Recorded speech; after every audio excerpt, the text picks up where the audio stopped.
$1.7 billones a la economía mundial. Toda vez que existen riesgos, Más del 90% son MIPYMES, que generan 80% de... Dame 20 minutos de tu tiempo y yo a cambio te daré información sobre los temas más relevantes en materia de comercio exterior, fiscal y aduanas con un toque humano. Y hagamos un trueque, un podcast de TLC Magazine México. Hola a todos, buenas tardes, sean bienvenidos. Para mí es un honor estar el día de hoy en Hagamos un Trueque, evento exclusivo de TLC Magazine México. Los saludo como todos los lunes y miércoles y pues sin duda el día de hoy estamos de manteles largos. Tenemos la presencia del doctor Andrés Rode Ponce y es un honor para mí tener la oportunidad de presentarlo el día de hoy, escuchar su charla. Y si me permite, doctor Andrés Rode, voy a dar lectura de manera muy breve a su semblanza antes de cederle los micrófonos, que sabe que esta es su casa y que son suyos. El doctor Andrés Rode Ponce es egresado de la Facultad de Derecho de la Universidad Nacional Autónoma de México. Obtuvo los grados de especialización en Derecho Fiscal, especialización en Derecho Económico y Corporativo, maestría en Administración Pública y maestría en Derecho Fiscal y Administrativo y doctor en Derecho. Fue abogado de la Procuraduría Fiscal de la Federación, jefe del Departamento de Intercambio Compensado y subdirector jurídico del Instituto Mexicano de Comercio Exterior y secretario ejecutivo de la Comisión para la Protección del Comercio Exterior de México, durante el ejercicio de la patente de agente aduanal, de la cual se retiró voluntariamente. Fue presidente de la Asociación de Agentes Aduanales del Aeropuerto de la Ciudad de México, ADAM, y presidente de la Comisión de Honor y de Justicia de la Confederación de Asociaciones de Agentes Aduanales de la República Mexicana, CAREM. Fue presidente del Centro de Investigación Aduanera y Comercio Internacional, CIACI, y del Instituto Interamericano de Fronteras y Aduanas, IFA. Es profesor universitario de las asignaturas de Derecho Fiscal y de Derecho Aduanero y conferencista internacional. Autor de los libros de Derecho Aduanero Mexicano, Reformas Fiscales en Materia Aduanera, Las Aduanas durante la Revolución Mexicana, El nacimiento del agente aduanal como figura clave del desarrollo del comercio exterior de México, el establecimiento del control aduanero en México y la facilitación del comercio. Presidente de la Academia Internacional de Derecho Aduanero, ICLA, socio de la firma Rode & Weiss. Y pues sin más preámbulo le damos la bienvenida, doctor Andrés Rode. Es un gusto tenerlo por acá y los micrófonos son suyos. Bienvenido. Muchas gracias, Selvia. Antes que nada, mi agradecimiento a TLC por invitarme a formar parte de la comunidad TLC, de la cual me siento muy orgulloso. Un saludo cordial a todos los que nos ven y escuchan y un saludo muy afectuoso a la maestra Daniela Martínez y al doctor Octavio Latorre. Esta ocasión voy a hablar sobre la estructura y evolución del comercio exterior de México y si te parece bien, Elvia, me voy a apoyar en una presentación, sobre todo para poderle dar mayor disciplina a mi presentación y poder aprovechar estos minutos que tengo el gusto de compartir con ustedes. Como bien saben, y así está anunciado, se trata de plantear los principales elementos con los cuales se estructuró y se estructura el comercio exterior de México y cómo fue avanzando en el camino. Y yo aquí les propongo hacer un repaso muy rápido y genérico sobre cuáles eran los fundamentos, los pilares en los cuales durante 300 años de virreinato se estructuró el comercio exterior de México.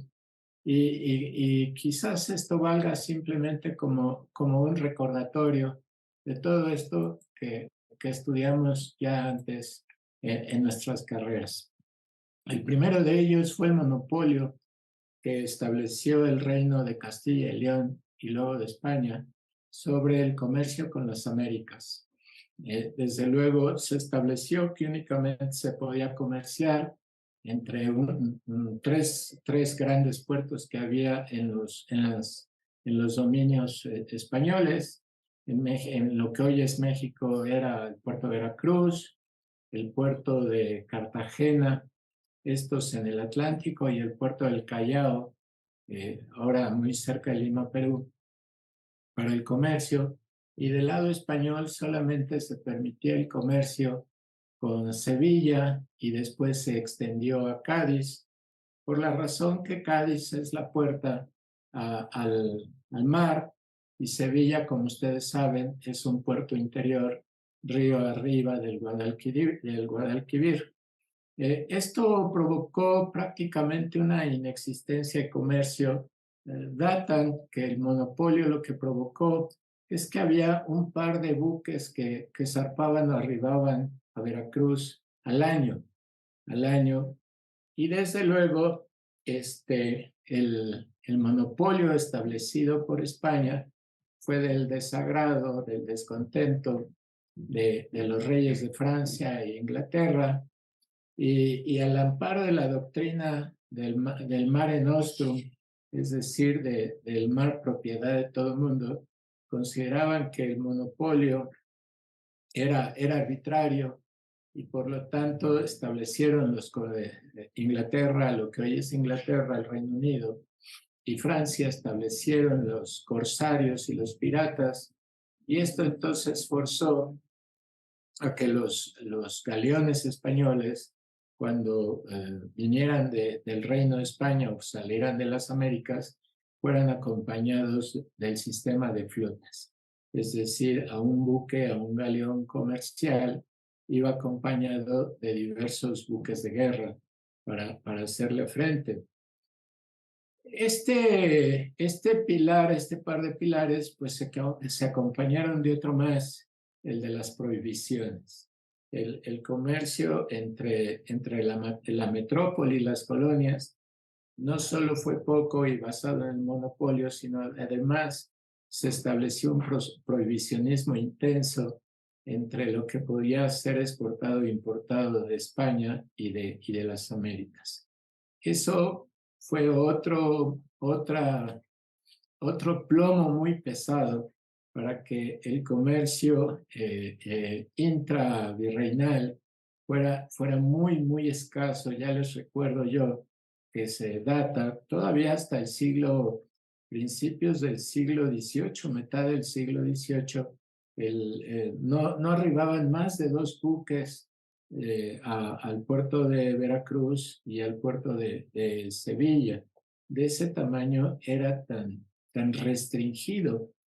Otro de los temas que condicionó es que la presencia de los españoles en el reino, en el virreinato, fue claramente con una vocación a la minería, a los metales preciosos. Fíjense la diferencia, cómo los ingleses cuando llegan al siglo XVII, en lo que hoy es Norteamérica, la mayoría de sus ciudades están en los puertos, en los litorales del Atlántico Norte. Las 7 colonias se desarrollaron pegadas al mar. Y en cambio, en el virreinato, los asentamientos fueron hacia el interior del país. ¿Por qué? Porque en el interior está la minería. Entonces se asentaron en la Ciudad de México, en Tasco, en lo que hoy es Morelos, en San Luis Potosí, en Guanajuato. ¿Por qué? Porque ahí estaban las minas. Y entonces esto provocó que no solo no hubiera comercio exterior, sino que el comercio fuera marcadamente interior y de productos fabricados en las tierras del virreinato, en la Nueva España, en la Nueva Galicia, en todos estos temas. Y esto generó el surgimiento de los consulados. Los consulados eran agrupaciones de cámaras de comercio, de los comerciantes, y muy pronto hubo un enorme disgusto de por qué este sistema privilegiaba a los consulados de Sevilla y Cádiz y perjudicaba en gran modo a los consulados de México, de la Nueva España, sobre todo porque además los consulados de comerciantes en la Nueva España se veían privados del comercio oriental, del comercio que había con Filipinas y con la China, De tal manera que no habiendo prácticamente comercio exterior, entonces surgían las alcabalas, que era los impuestos que se cobraban en el traspaso, en el cruce de las mercancías a través de los diversos departamentos y territorios en que estaba dividida la Nueva España. Bajo ese pilar se desarrolló, lo sé, es un planteamiento muy genérico, muy amplio. Cada uno de estos temas da para platicar muchísimo tiempo y ahondar en los detalles de esto. Las alcabalas funcionaban entonces como exenciones cuando cruzaban mercancías y había aduanas interiores. De tal manera que eso nos podría llevar. El siguiente paso o periodo que quisiera compartir es que, ¿qué ocurrió con el México independiente? 1821 en adelante, siglo XIX, el sistema político nacional durante todo el siglo XIX fue absolutamente un caos político. Los presidentes duraban algunos meses, algunas semanas, eran sostenidos por las armas, tal manera que puede ser un periodo de la vida independiente en México caracterizado por el caos político. Y en lo económico se mantuvo ese proteccionismo en la época del virreinal, se mantuvo durante casi todo el siglo XIX.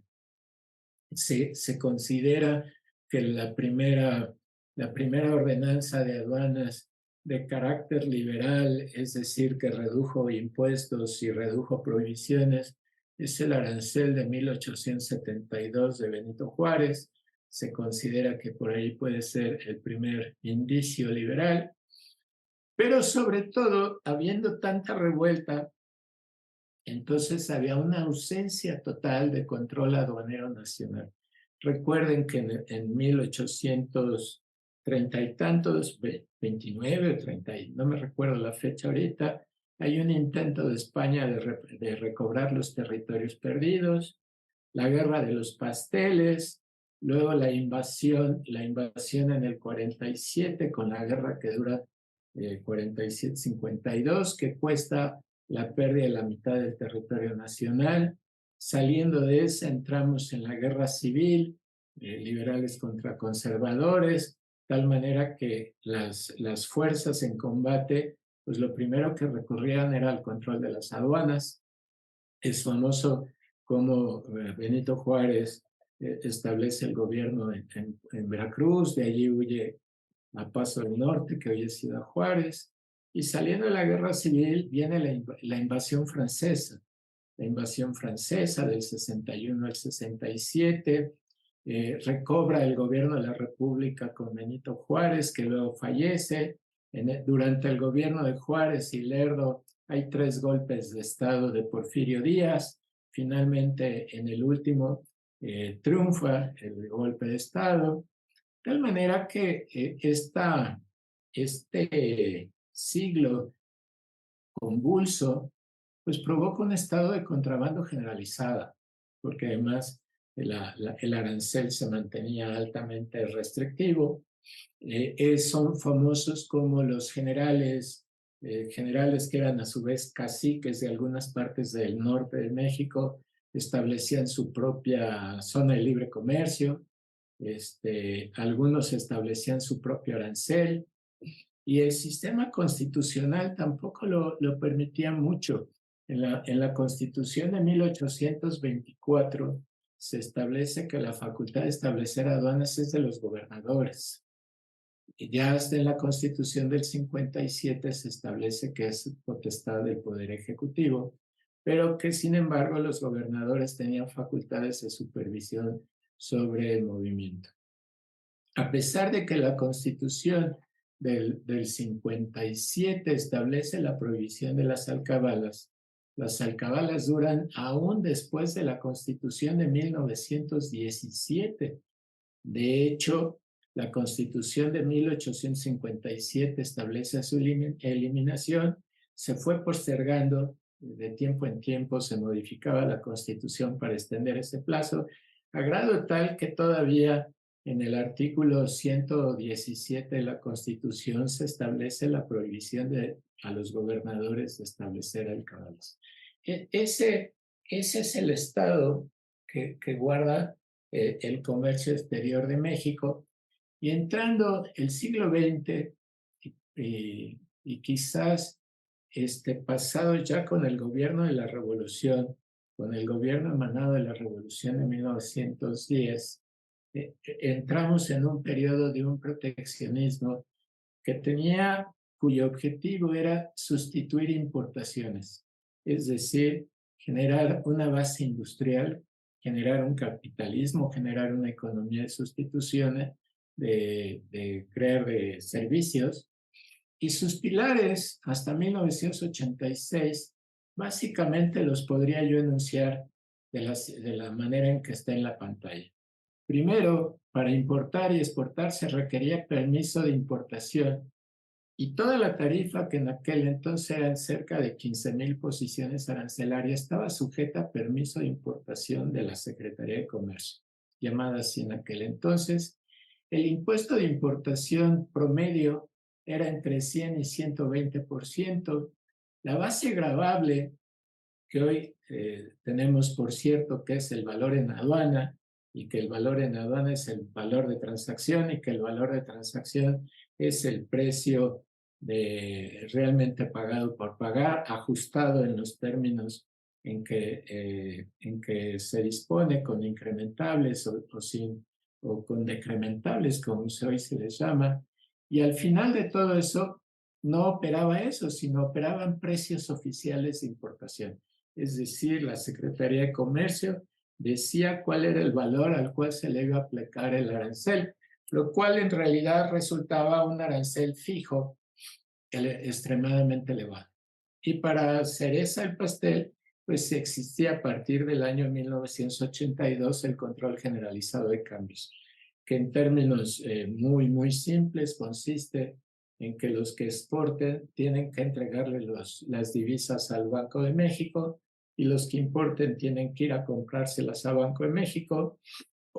Y obviamente la protección estriba en tasas diferenciadas de tipos de cambio.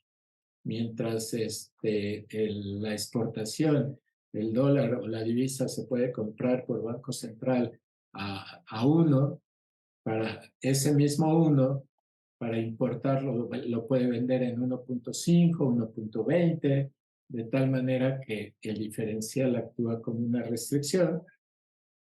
Y barreras no arancelarias que no eran exigibles en el punto de entrada, sino que eran exigibles después. Por ejemplo, los requisitos de preferencias de proveedores nacionales en las compras públicas y los requisitos de desempeño, que nosotros los llamamos como requisitos de contenido nacional.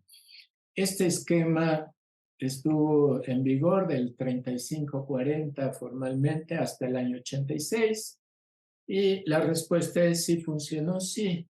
Sí, gran parte del sector industrial y de las áreas y zonas industriales mexicanas se generaron por este esquema. Sin embargo, a finales del siglo XX, del 86, marco 86, porque es el año en que México suscribe su adhesión al Tratado Internacional llamado Acuerdo General de Aranceles Aduaneros y Comercio, que todos conocemos por su acrónimo en inglés, GATT. En ese año lo firmamos y por lo tanto se podría pensar que allí da inicio a lo que hoy se llama la época neoliberal, es decir, la estructura del libre comercio mexicano a base de un esquema liberal. Empieza con la suscripción, como yo digo, del GATT de 1947, aunque unos años después, del 86, y a resultas de la ronda multilateral de negociaciones comerciales iniciada en Uruguay, derivó en el año del 94 al establecimiento de la Organización Mundial del Comercio, por lo tanto, la terminación del periodo de aplicación provisional del GATT 47 y la entrada en vigor del GATT de 1994. Ahí digo yo que marca el banderazo, aunque México había iniciado unos años antes, al 86, por allí del 83, 84, México ya había empezado una liberalización unilateral. Ya había empezado a liberalizar el mercado de textiles y el de electrodomésticos. Pero finalmente, a partir del año 90, México empieza un periodo de negociación de tratados de libre comercio, primero con Chile y luego con el más emblemático de todos ellos, que es el Tratado de Libre Comercio de América del Norte, el TELCAN, o como se le conoce en inglés, el NAFTA. Muy rápido lo negociamos, muy rápido entró en vigor, y México no solo acompaña ya en el aspecto multilateral, sino también se integra en un bloque regional. Recuerden ustedes, lo vamos a ver ahorita, que México, el GATT, contempla el sistema multilateral global del comercio exterior, pero el mismo GATT permite la creación de bloques regionales a través de zonas de libre comercio o de uniones aduaneras. Por lo tanto, México, en estas nuevas plataformas o nuevas columnas de su comercio exterior, decide que una gran columna es el GATT. La segunda gran columna donde va a sentar toda su estructura de su comercio exterior es el TELCAN y otros tratados de libre comercio que celebra con Centroamérica, con Europa, con Costa Rica, con Panamá y con una serie de países. La tercera columna es la suscripción de tratados de promoción y protección recíproca e inversiones. Hoy hemos aprendido que la manera de incrementar el comercio es a través de posibilitar la inversión privada nacional y extranjera, y que la inversión extranjera en un círculo positivo genera mayor comercio. La inversión genera mayor comercio, el comercio genera mayor inversión. Esa es la tercera columna, y el cuarto pilar es el ingreso de México a la OCDE, a la Organización para la Cooperación y Desarrollo Económico, que desde luego la importancia se le conocía como el Club de París, cuando eran únicamente de 15 países. Algunos le llaman, no sé si despectivamente, el Club de los Ricos. Lo que sí es la organización que agrupa los países que representan mayor grado de desarrollo económico y aquellos que lo quieren lograr. Por lo tanto, saca muchas directivas de índole no solo comercial, también económica y tributaria. Y México, bajo ese nuevo pilar, a partir quizás más intensamente del último decenio del siglo XX, que le permite arrancar el siglo XXI con una nueva plataforma. La pregunta, y dice, bueno, cuando ingresó al GATT, ¿por qué era importante? Porque el GATT tenía un principio y tenía muchas obligaciones. El gran objetivo, el gran principio es el libre comercio, es decir, que las leyes de la economía las rija el mercado. Y entonces el GATT no solo tiene principios, sino tiene obligaciones a cargo de los países. El principio de liberalizar el comercio tiene las obligaciones a cargo de los países de prohibir el establecimiento de medidas no arancelarias. El tratado les llama medidas no arancelarias. Nosotros en la legislación mexicana las agrupamos bajo el término de restricciones o regulaciones no arancelarias. Establece no la prohibición, pero sí la eliminación progresiva, negociada y consolidada de los impuestos de importación. Algo muy importante que se suele pasar de soslayo es la libertad de tránsito establecida en el artículo 5. Y algo que le interesa a todos los que nos están oyendo es que, como una obligación para el principio de liberalización, los países se comprometen en el artículo 7 a aplicar los principios de valoración aduanera.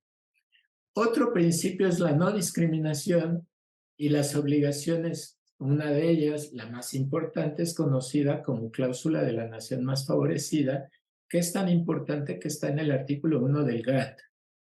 Consiste en que el tratamiento preferencial que un país le da a los productos de otro país está obligado a concedérselo a los mismos productos de todos los países miembros del GATT.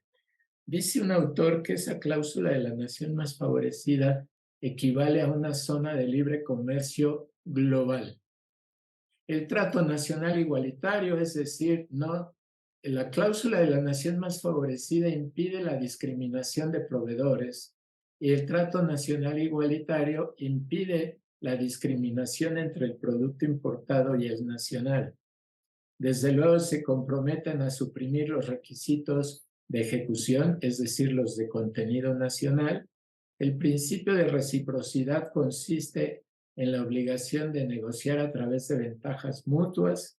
El principio de comercio justo implica no otorgar o no cometer prácticas desleales del comercio exterior, que en el año 47 se había pensado básicamente que eran los subsidios a la exportación y el dumping.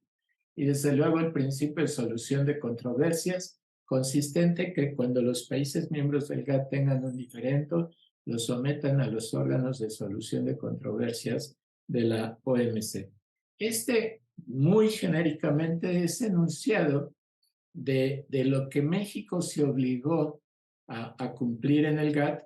Y recuerden ustedes dos principios. Uno, que la Constitución dice que los tratados internacionales firmados por México son ley suprema de la Unión. Y segundo, que la Corte ha dicho que los tratados están por encima de las leyes, y la Convención de Viena, el Tratado de Tratados, dice dos cosas. Pacta sunt servanda, quiere decir los tratados deben de cumplirse, y otra disposición muy importante dice que el derecho interno no puede ser excusa para incumplir un tratado internacional. Este es el nuevo andamiaje, la nueva estructura con la cual México inicia el siglo XXI de su comercio internacional. Este esquema del GATT del 47, y digo del 47, aunque entró en vigor el 48, y desde luego todo el mundo recuerda que es el primer tratado internacional después del fin de la Segunda Guerra Mundial. Y la pregunta es, ¿funcionó? Y la respuesta es sí, sí funcionó para el mundo. Fíjense, esta gráfica lo que mide es el volumen del comercio mundial, pero medido en volumen, no en dólares. ¿Por qué? Porque el dólar necesitaría indexado a dólares. ¿De qué fecha? Este es volumen. Si ustedes ven, muestra un crecimiento constante y en algún momento ya hacia la derecha el crecimiento se exponencia y sube de mayor intensidad. Tiene tres caídas, si ustedes la ven, por ahí del 73, 74, una caída ligera. Ustedes que conocen bien la historia mundial podrán asociarlo a algún evento. En el año 2007, 2008, 2009 tiene otra caída. Y en el año 2020 tiene otra caída. Ustedes lo asociarán inmediatamente. ¿Qué ocurrió en el mundo en los 2008-2009 que hizo que el comercio cayera? ¿Y qué ocurrió en el 20 que hizo que volviera a caer? Pero fíjense, allí pueden ustedes apreciar lo que los analistas le llaman el efecto V, cómo el comercio se cae, pero muy rápidamente se compone. La idea de esta lámina es mostrar que estas reglas del juego sí funcionaron. Incluso hay momentos en que el comercio creció más que la producción. Pero ¿cómo creció? Y esta lámina viene desde el 53, divide, las primeras columnas son exportaciones, las últimas columnas son importaciones, y yo les quiero reflejar cómo se repartió el pastel del comercio mundial, y tomé dos fechas prototípicas, 73 y 2021. que 2022 está en similares términos. ¿Cómo de ese pastel, cuánto se llevaba Norteamérica a la INPO y a la EXPO? Y era aproximadamente un 17%.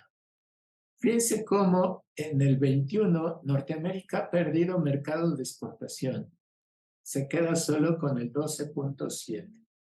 Europa en el 73 se quedaba con la mitad del pastel, 50.9 a la EXPO y 53.3 a la INPO. En el 21 del 59 pierde, se va al 36.9 y del 53.3 a la INPO baja al 36.4. No adelanten juicios, porque si nada más vemos esta lámina, podríamos pensar que Europa está perdiendo comercio mundial. Asia, estos son bloques, Asia tenía a la EXPO en el 73, 14.9, y hoy casi triplica ese número, 36.3. A la INPO tenía 14.9 y hoy tiene 33.4. Les decía yo, podría ser pensar que Europa está perdiendo mercado. Si vemos la siguiente lámina, quizás cambiemos de opinión, decir, ¿cuánto del comercio internacional o exterior de Europa es comercio entre ellos 27? Casi el 70%. Es decir, lo que Europa ha venido haciendo es cambiando los proveedores de fuera de la Unión Europea por proveedores dentro de la Unión Europea. Y fíjense cómo ha venido creciendo su comercio intraeuropeo. Asia igual, casi el 60% del comercio asiático es entre ellos mismos. Norteamérica, sorprendentemente, el dato es mal. ¿Por qué? Porque desde hace 20 años nosotros tenemos un comercio, una base normativa con el comercio del Telecán desde el 2002. Cualquier producto venga originario de Estados Unidos está sujeto a tasa cero. Y sin embargo, el comercio intra-norteamericano es de tan solo 30%. El presidente en la 10ª cumbre de mandatarios del TEMEC hizo una invitación.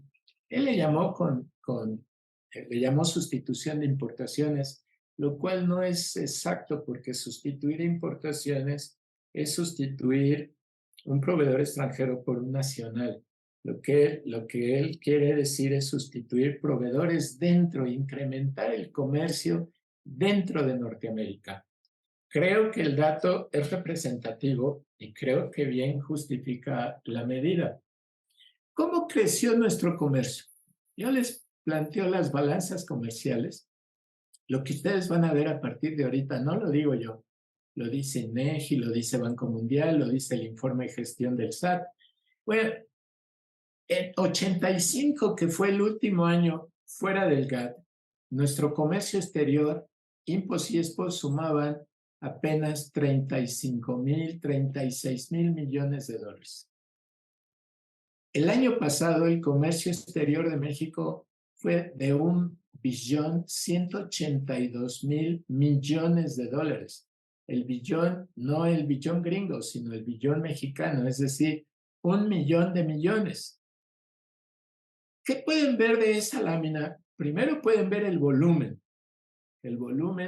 y los problemas logísticos, es decir, si por las aduanas cruzaron 1,182,000 millones de dólares y cada contenedor cuesta promedio, la mercancía que trae adentro del contenedor, pudiéramos pensar que vale 20,000, 15,000 dólares, ¿cuántos contenedores tuvieron que cruzar por las fronteras y las aduanas mexicanas?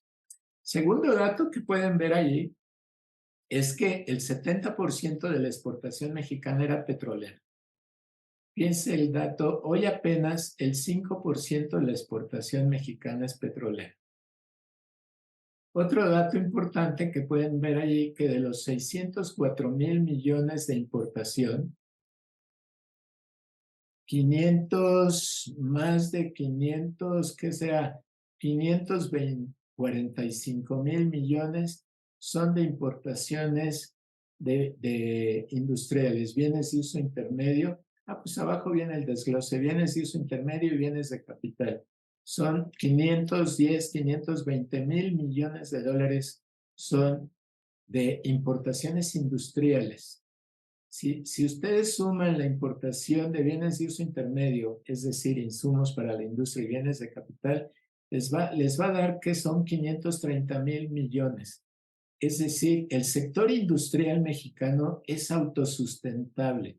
Genera 530 mil millones de dólares de IMPO, pero genera 538 mil millones de expo. Es decir, genera un superávit de más de 8 mil millones.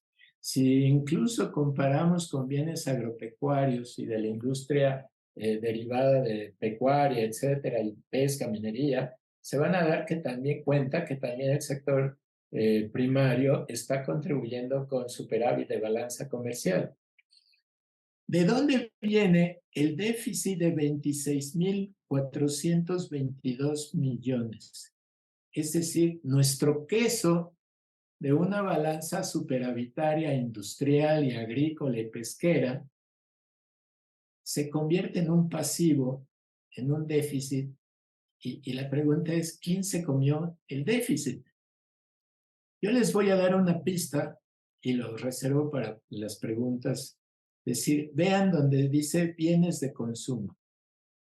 Bienes de consumo el año pasado fueron 80,413 millones.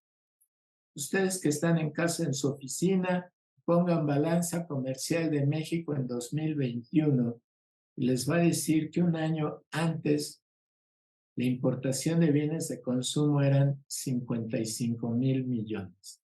Es decir, los bienes de consumo de un año a otro se incrementaron en más de 25,000 millones de dólares. Es decir, ¿quién compró tanto? ¿Qué estamos comprando? Que la balanza de bienes de consumo creció 25,000 millones de dólares de un año a otro.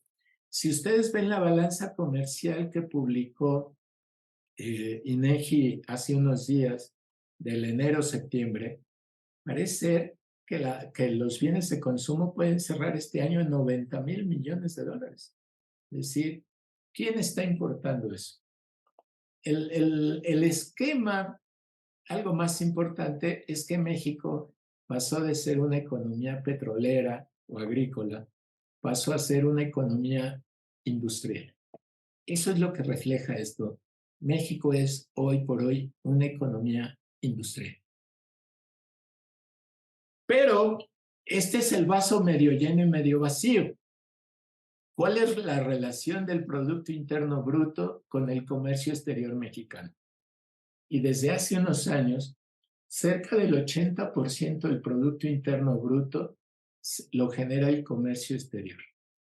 Esto muchos de ustedes lo podrán ver vaso medio lleno, pero otros podrán ver vaso medio vacío. Es decir, ¿qué ocurre si al comercio exterior mexicano le está sometido a alguna incidencia, algún quebranto, una conmoción global, otro accidente industrial, otra gran catástrofe física, geológica? Estas las grandes conmociones de las cuales la OMC, otra pandemia. Si ustedes se fijan, la producción nacional, el PIB, lo que mide es lo que produce el país en un año, el 80% es comercio exterior. Les paso un dato de contraste, solamente para provocar el diálogo. Brasil, la relación de su Producto Interno Bruto con el comercio exterior no llega apenas 30%. Y dirá, ¿qué mal Brasil? No, Brasil tiene un PIB de 50% más que México. Este es un dato. Yo, en términos positivos, me preguntarían, oye Andrés, ¿qué debe hacer México? No descuidar su comercio exterior, desde luego, pero requiere una política industrial que promocione el mercado interno. México debe de tener una política industrial que promocione el mercado interno y no solo el mercado interno. Tenemos claro cuál es la zona del país que se debe de promocionar, que es de la Ciudad de México hacia el sur-sureste de México, donde hay gente trabajadora, agua, recursos naturales, conexiones, etc. Esa es la virtud de los 3 o 4 grandes proyectos anclas de esta administración. El tren transísmico, la refinería de Dos Bocas, el tren Maya, y todo eso tiene por objeto generar proyectos ancla que puedan generar, al igual que como funcionó Tesla en el norte, de este lado pueden ser siguientes. ¿Qué aduana tenemos? Para saber qué aduana necesitamos. Bueno, puede haber varios métodos de evaluación. Puedo evaluar por recaudación, puedo evaluar por facilitación, puedo evaluar por su capacidad de combatir prácticas desleales. Yo lo tenía allí, lo quité porque si no se me iba el tiempo. Y digo, bueno, vamos a evaluar la primera, recaudación. Ese es el comportamiento. En la columna izquierda es millones de dólares, en la columna derecha es millones de pesos. La línea roja es recaudación, la línea azul son importaciones.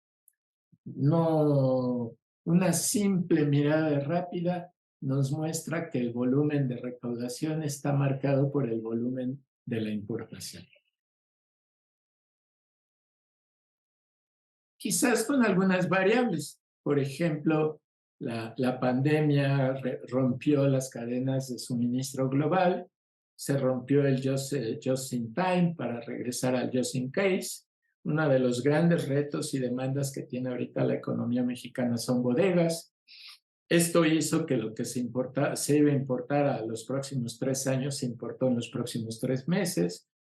Se rompieron las cadenas de suministro de flete, subió el flete a niveles importantes. El flete, como ustedes saben, forma parte de la base gravable y una serie de elementos que pudieron contribuir, pero allí me muestra que el resultado de la excelente recaudación que tuvo la aduana mexicana se debe a 2 cosas. Uno, el incremento sustancial de importaciones, que desde luego opera muy favorablemente. Y la otra, que el 94% de la recaudación que ustedes ven ahí es el IVA. Es decir, los reportes del sistema de gestión tributaria marcan que hoy el impuesto de importación no representa ni el 5% de lo que cobran las aduanas. Es decir, nosotros tenemos aduanas que están recaudando IVA, IEPS y SAN. Si lo evalúo por facilitación del comercio, insisto, eso no lo digo yo, es el informe de gestión del SAT. Y esto tampoco lo digo yo, es el informe de Banco Mundial. Ustedes métanse índice de desempeño Banco Mundial y les va a dar los índices de desempeños de las aduanas de todo el mundo. Yo escogí 3, la de México, Canadá y Estados Unidos. 0 está hasta abajo, quiere decir que van muy mal, y 5 está hasta arriba, quiere decir que van muy bien. Ese es el rank donde se mueve la aduana canadiense, el rank donde se mueve la aduana mexicana y el rank donde se mueve la aduana mexicana. Si ustedes pueden ver, nuestros socios, las aduanas de nuestros socios se mueven en el rank del 3, 5, 4 y nosotros nos movemos en el rank del 2, 5 y tiramos a irnos para abajo. Si ustedes ven desde la mitad del sexenio pasado, la tendencia a la evaluación de Banco Mundial tiende a reducir las calificaciones, y esto es más, no sé, motivo de análisis, porque son los años en que más se ha gastado dinero en aparatos y equipo no intrusivo, en aparatos, software, donde se dice que se tarda 8 segundos en cruzar la aduana. Este es el índice de desempeño. Las posibilidades de integrar mayor integración, lograr una mayor integración económica, yo pienso que son muy favorables. Pienso que sí está en la iniciativa del presidente López Obrador, está en lo correcto por varias razones. Primero, porque la brecha de asimetrías de la economía norteamericana con la mexicana se ha reducido. Y lo marca el volumen de comercio que tiene México-Estados Unidos. El volumen de comercio de México-Estados Unidos es impresionante.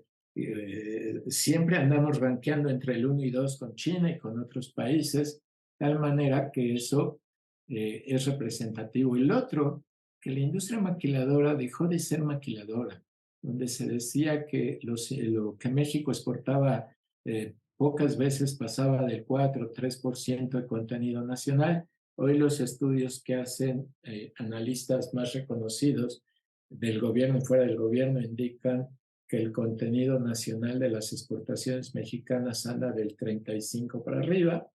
Hay un dato importantísimo que es el nearshoring, las reservas que México tiene en litio y en otras materias primas estratégicas, el efecto Tesla, de tal manera que todo eso hace pensar que el comercio de México de 1.182.000.000.000 puede hacer que en un par de años México esté en 1,5 billones, y eso va a generar grandes demandas de renovación normativa, de renovación de procesos, pero también de proveeduría de recursos humanos muy preparados.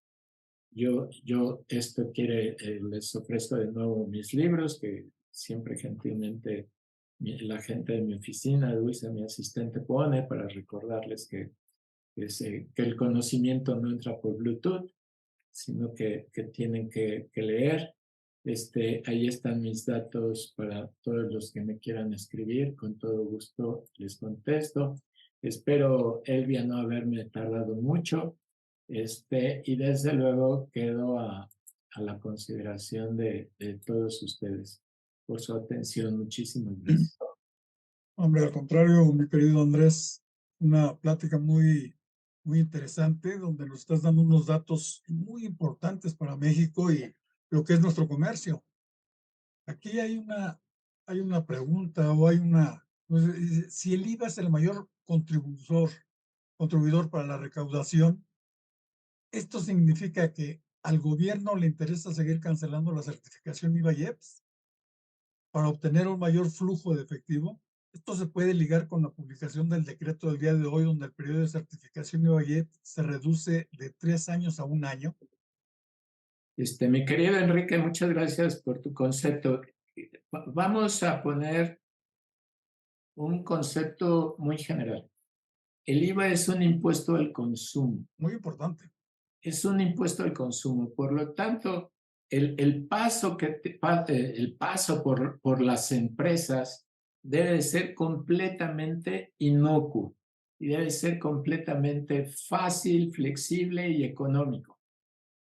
Lo que las empresas deben ir es acumulando valor, pero ese proceso no puede atorarse. Por lo tanto, es importante que tengamos esa primera base.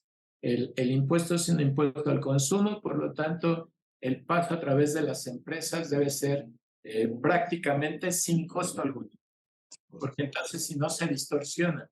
El punto 2 es que el impuesto, el IVA a la importación, salvo que sea el consumidor final, es un IVA que en la declaración mensual se acredita. Es un anticipo.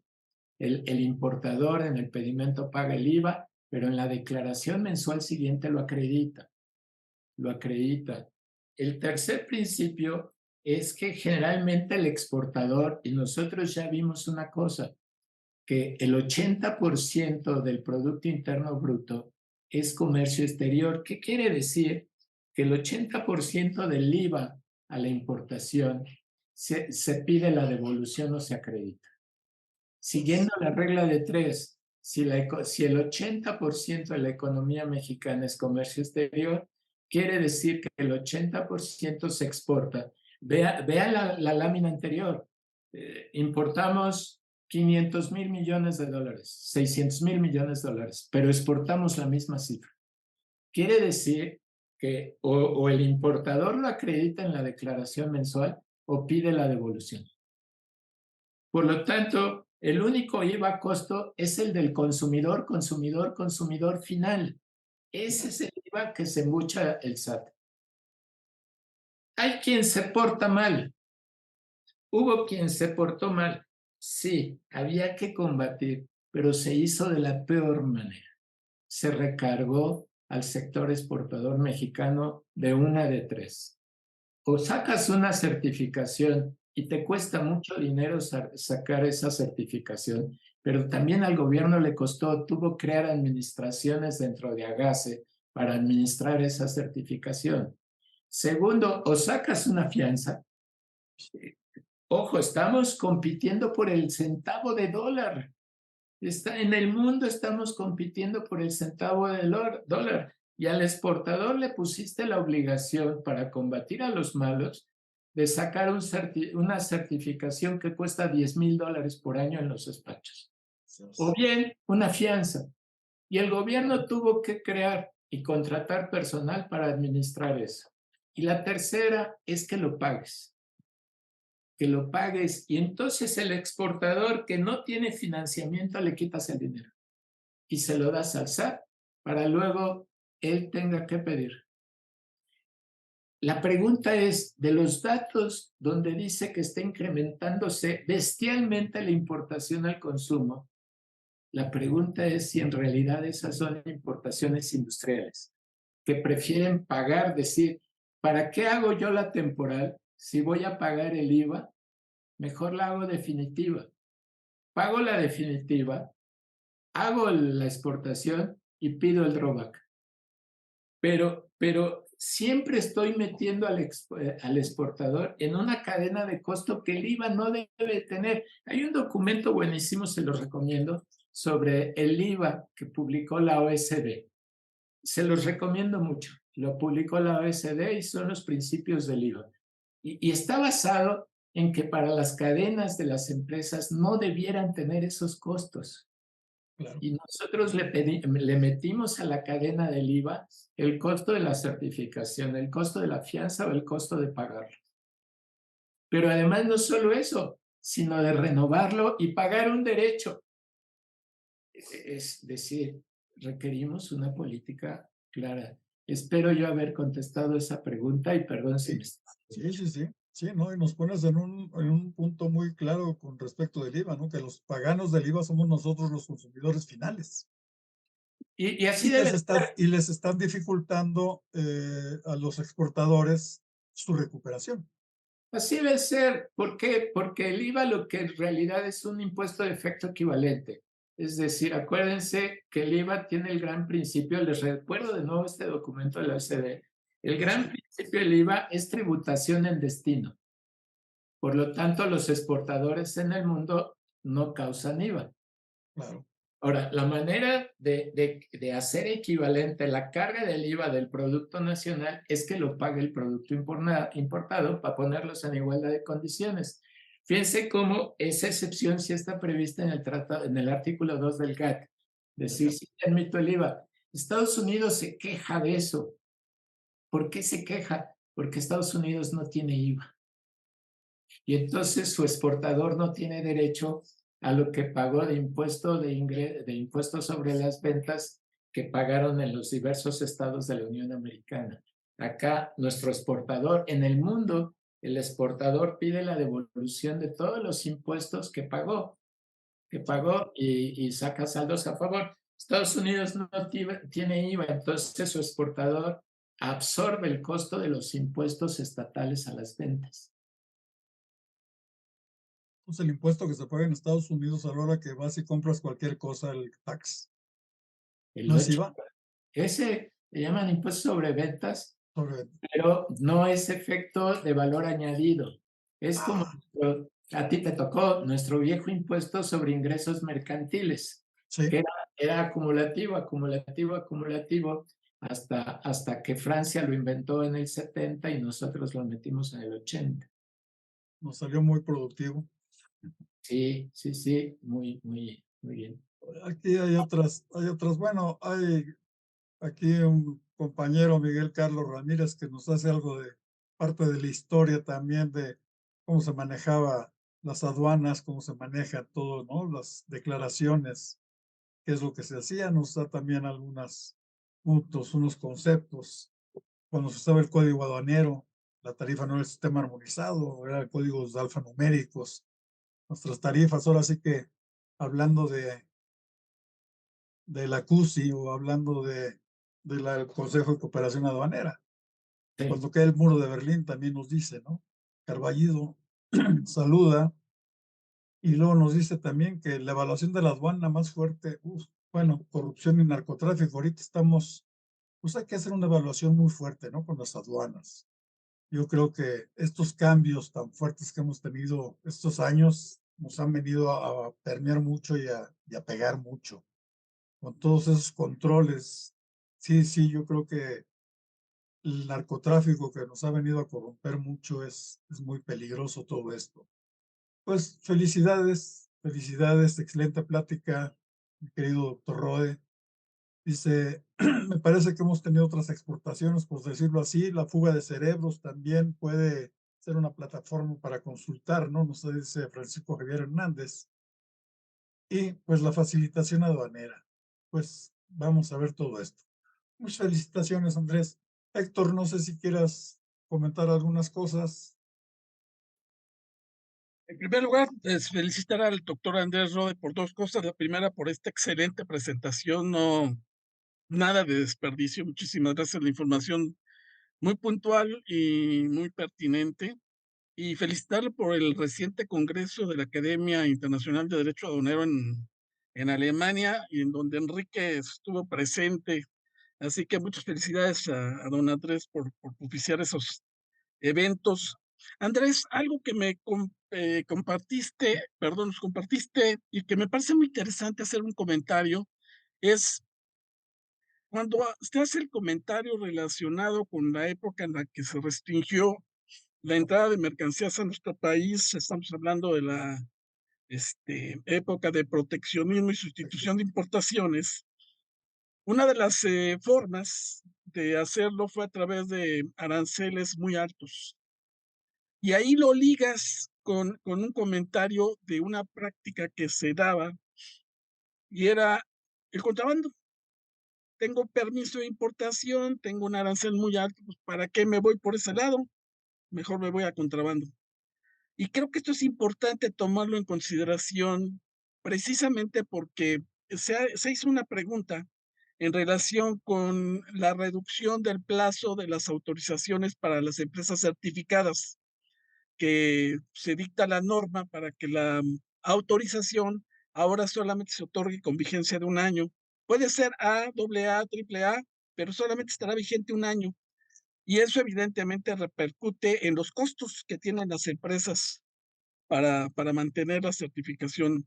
Pero aparte de eso, hay otra serie de requisitos que se han venido imponiendo. El tema de los hidrocarburos, que ahora necesitas contar con una autorización, dar un aviso, dar información de qué volumen es el que vas a importar y para qué lo vas a importar y cuál es tu consumo y a qué lo vas, en fin. Y aparte, en el caso específico del azúcar, en donde hubo un incremento muy importante en materia arancelaria. Entonces vemos, perdón, y en materia de material siderúrgico, que también hubo aumento en los aranceles. Entonces, reflexionando sobre esa postura que se está siguiendo actualmente, de que incremento los aranceles, impongo más restricciones, no estamos provocando que volvamos al antiguo esquema de que mejor me voy por la brecha, que hasta está mejor pavimentada que la ruta fiscal. Sí, muchas gracias, querido Héctor. Se te extrañó en Berlín. Tú eres de los referentes de la academia y de las personas que realmente estudian, analizan y ven con profundidad la realidad mexicana. Esperemos que el año que entra en Naciones Unidas en Bangkok, ahí te tengamos. y compartas tus conocimientos con nosotros. Yo creo que lo tenemos que ver desde varios puntos de vista. Uno, si bien la globalización provocó cadenas globales de valor, cadenas de suministro valor, provocó la caída de las barreras en frontera y desde luego provocó y tuvo por consecuencia un incremento del volumen como lo vimos en la lámina. Ese comercio mundial que creció tan exponencialmente, creció en casi todos los países del mundo. O sea, vas a Guatemala y la India, y etcétera, y traen los niveles tan grandes como esto. Pero provocó otra cosa, este boom se vio acompañado de los ataques terroristas, de los ataques de Atocha, de Buenos Aires, de Londres y qué decir de Nueva York. Es decir, el terrorismo se montó en las cadenas comerciales. Y también hubo un surgimiento que no existía, el crimen internacional. Es decir, el crimen internacional surgió y entonces empezamos a ver cómo hubo trabajos internacionales que no existían, por ejemplo, el de las mercancías de uso dual. Cómo a través de una mercancía que tiene los fines más ingenuos, porque sirve para hacer jamón y embutidos, también sirve para hacer explosivos. O aquel pequeño ingrediente o dispositivo que sirve para la laptop también sirve para activar bombas a distancia. Y esto, pocas veces algún fenómeno, tanto de nosotros como personas como países, se explica por un solo factor. O sea, creció el comercio, se deslocalizó, se acabó el hecho en, pues solamente rige en México para las chivas y el tequila, hombre. El resto es producto de globalización. Y entonces, pero además vino los actos terroristas, vino los tratados de uso dual, vino el terrorismo, vino el crimen organizado, se metieron en esto y entonces los gobiernos tenían la necesidad de cómo no sacrificar el comercio, pero tampoco la seguridad nacional. Hay dos artículos. Últimamente, todas las medidas que están poniendo los gobiernos están basados en el artículo 21 del GATT. Es decir, acuérdense que el GATT establece obligaciones y excepciones. Y el 21 del GATT dice, tú puedes excepcionar todo por razones de seguridad nacional. Y fíjense cómo las medidas, ahora en Europa que andábamos allá, porque además hay otra disciplina nueva, medio ambiente. Medio ambiente. Y entonces vienen los impuestos al carbono, donde vas a pagar, Héctor, impuestos de importación con certificados de carbono. Y ya hay otro tema, porque además está el pescado y está las fuentes y está, ahorita lo estamos sufriendo en Acapulco, el problema del cambio ambiental. Cómo un tifón se cambia de 2 a 5 en 8 horas, en 4 horas. Y viene otro tema tan importante como es el género, la equidad de género. Y entonces todas estas nuevas disciplinas que no teníamos forzan a los países, pero tampoco pequemos de ingenuos, ¿eh? Los industriales siguen buscando cómo establecer medidas de protección. Y tenemos tratados, todo el mundo tiene tratados donde prohíbe subir impuestos y poner barreras. Y entonces empezamos a jugar juegos muy complicados. Hoy quien se dedica a lo aduanero y al comercio juega un juego muy complicado. Al mismo tiempo tienes que exportar, pero tienes que sortear como estas carreras de steeplechase, ¿no? Estas carreras de obstáculos. Y el comerciante, no creas que al comerciante le disgusta estas carreras de obstáculos. Entre más obstáculos brinca, su producto tiene mayor valor. Claro. Tiene mayor valor. Y entonces, decía aquí el vista don Carlos Ramírez, criticaste por encimita, le enseñé una lámina, ¿no?, donde el desempeño aduanero es reprobado en México, hombre. Banco Mundial reprueba el desempeño aduanero en México y te dice que lleva la caída de un piano. Sí. Decir, oye, ahora, quizás la pregunta es decir, oye, Andrés, ¿y por qué no se evalúa tan mal Banco Mundial? entre otras razones por las que tú decías, Héctor, decir, oye, quiero exportar, le estoy poniendo requisitos de certificación al IVA y le estoy poniendo requisitos de padrones, requisitos de aduanas especializadas, requisitos, la carta de porte, entramos, no entramos, salimos, no salimos, los FDIs, decir, a ver, espérame, el sistema, nosotros tenemos por cierto que vivimos cadenas globales de valor, ok, y tenemos de cierto que cuando una mercancía entra bajo IMEX en una empresa, en el país se mueve a otra, a otra, a otra, a otra, porque no estamos importando insumos, estamos importando procesos. México no exporta insumos, exporta procesos. Pero nosotros llevamos el peor sistema aduanero. Cada vez que un proceso se va a otro proceso, tenemos que hacer pedimentos B5 o B1, no sé cómo se llaman, de transferencia. Y entonces estamos recargando de trámites porque un producto pasó de esta empresa a esta empresa y pasan 5 empresas, todas de un grupo. Acuérdense una cosa, el comercio mundial es comercio monopolizado. El 85% del comercio mundial es comercio intracompañías. Intracompañías. Por lo tanto, cuando pasa esta mercancía a esta maquiladora y esta otra, y esta otra, y esta otra, todas forman parte del grupo empresarial. Y nosotros les ponemos a que hagan pedimentos B1 a cada una. Y otro tras otro. Creo que la última estadística es que los pedimentos virtuales eran el 50% de los pedimentos. Decir, y esto desde luego, pues es lo que marca porque el Banco Mundial califica mal el sistema aduanero. Decir, oye, pero además voy a ser crítico para que don Carlos darle satisfacción a don Carlos. Decir, ¿en qué nos estamos gastando el dinero? En aparatos, en rayos X, en densímetros. Es decir, nos lo tenemos que gastar en personal aduanero. Cada vez que un oficial de la aduana mexicana, sea vista, sea el que esté en el despacho, el que está arriba, se va, se quema una biblioteca. Cada vez que tú dejas ir a un oficial aduanero mexicano, se quema una biblioteca. Porque todos sabemos que no hay producto que no tenga historia, hombre. México es de los pocos países que no tiene Escuela Nacional de Capacitación Aduanera. ¿Te acuerdas, Héctor? Tú andabas en todos esos esfuerzos en los 90, ¿no?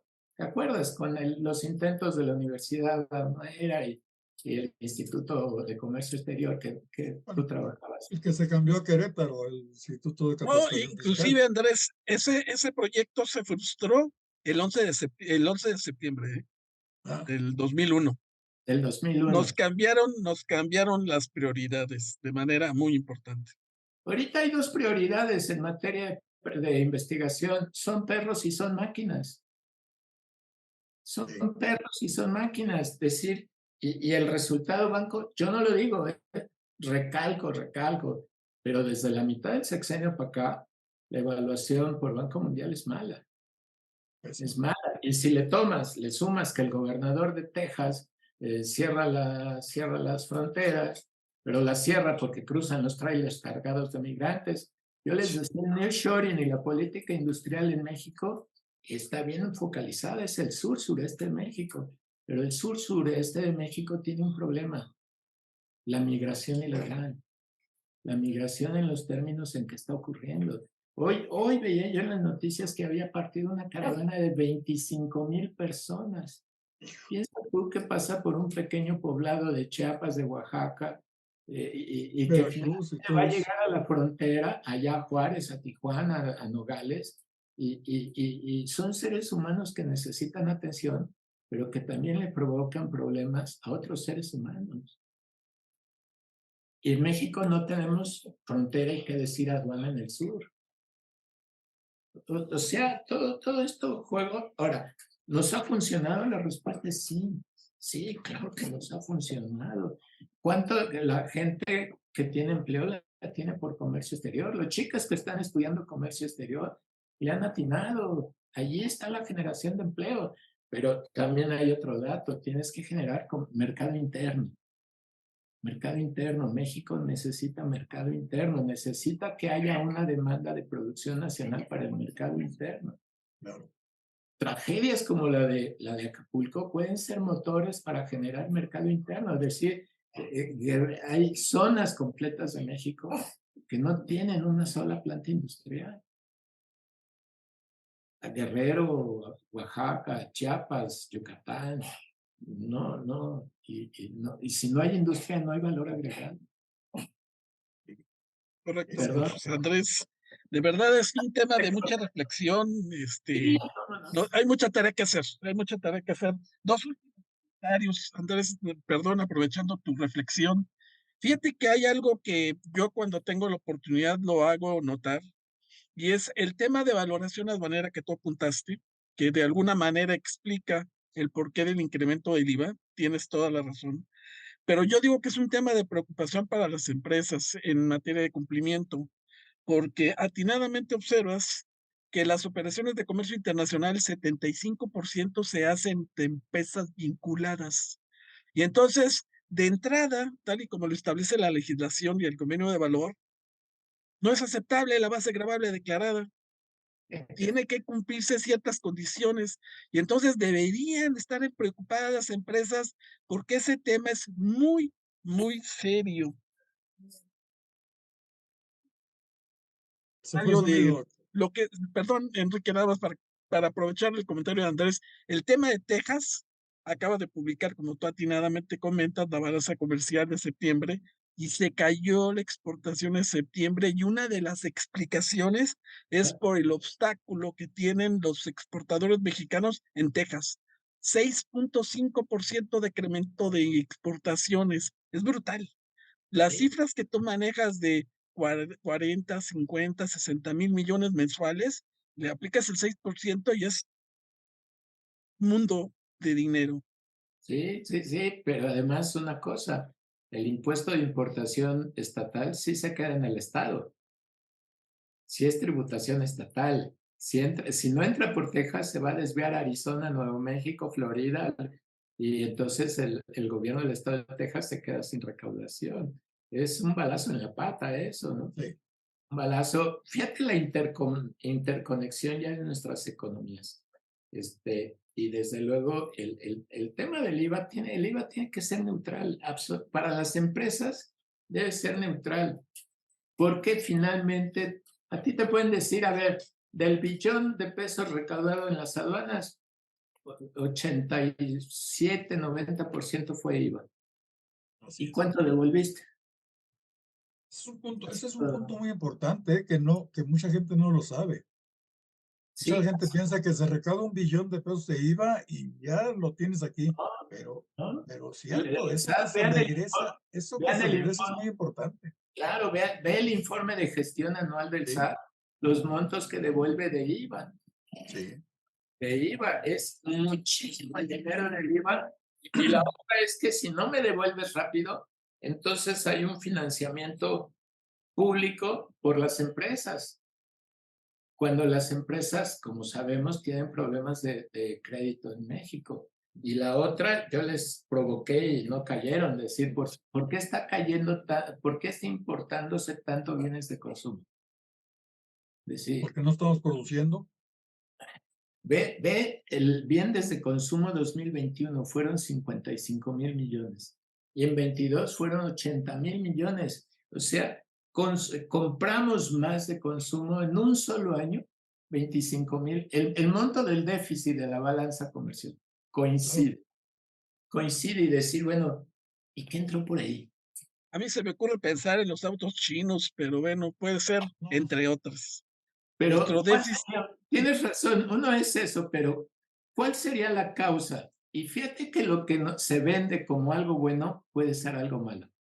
El tipo de cambio del peso con el dólar. Ah, claro, por supuesto. Tienes toda la razón. Es más barato comprar en el extranjero que comprar aquí, es cierto. Y el exportador ya no tiene aliciente. El exportador cada vez que está exportando recibe menos pesos. Claro. Entonces, decir, bueno, lo que coloquialmente dicen, oye, qué padre, el peso compra más, quién El sabe. superpeso. El superpeso está incitando a la compra de importación y del otro lado te puede estar afectando la venta de exportación. Encarece la exportación, claro. ¿Por qué no le está afectando? Porque generalmente nuestro comercio de exportación no es comercio de divisas. Es decir, si el 75-80% es comercio intracompañías, quiere decir que es comercio contable. No hay manejo de divisas. Y entonces entra el otro factor, precios de transferencia. Y entonces tú dices, oye Andrés, ¿por qué el SAT no maneja las mismas reglas para la base gravable del impuesto de importación, para la base los deducibles del impuesto sobre la renta? Por una razón, bajaste a 0 el impuesto de importación y dejaste la misma tasa para el impuesto sobre la renta.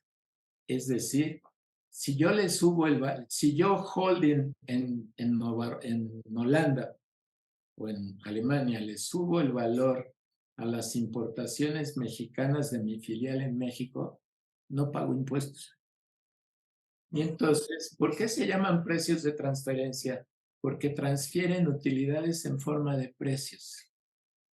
Y entonces, los famosos precios de transferencia, entonces el área de impuestos de Hacienda en todos los países, esto no es propio de México, es en todo el mundo.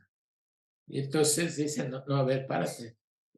Y entonces entra un coreano que te vende y dice, no, estás subvaluando. No, mi rey, el mercado consolidado o concentrado está sobrevaluando.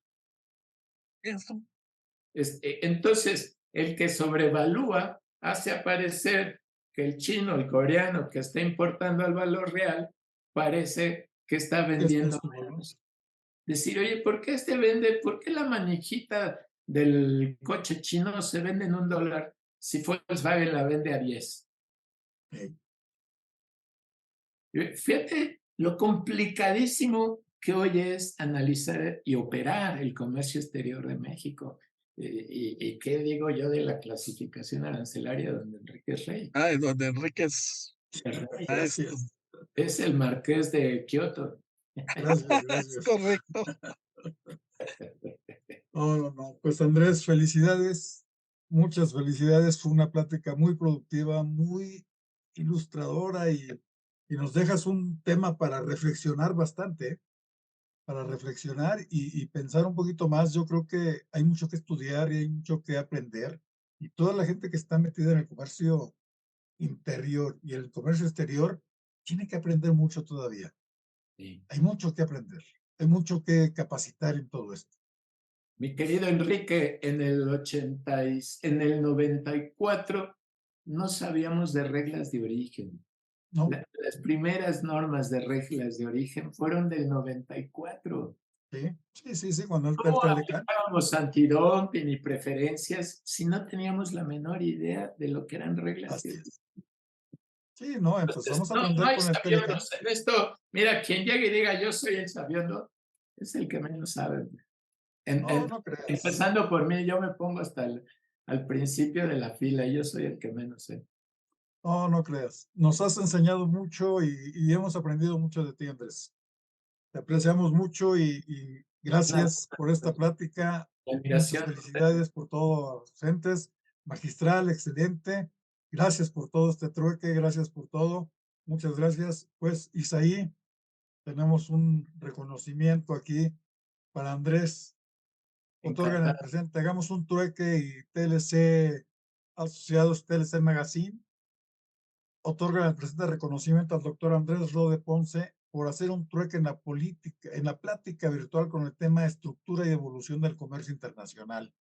Hoy, día 30 de octubre del 2023, firma nuestro CEO, doctor Octavio de la Torre, y nuestra maestra, directora general, Daniela Martínez.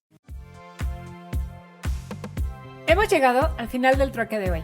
Muchas gracias por acompañarnos. Esto fue Hagamos un trueque vía Zoom, un evento de TLC Magazine México.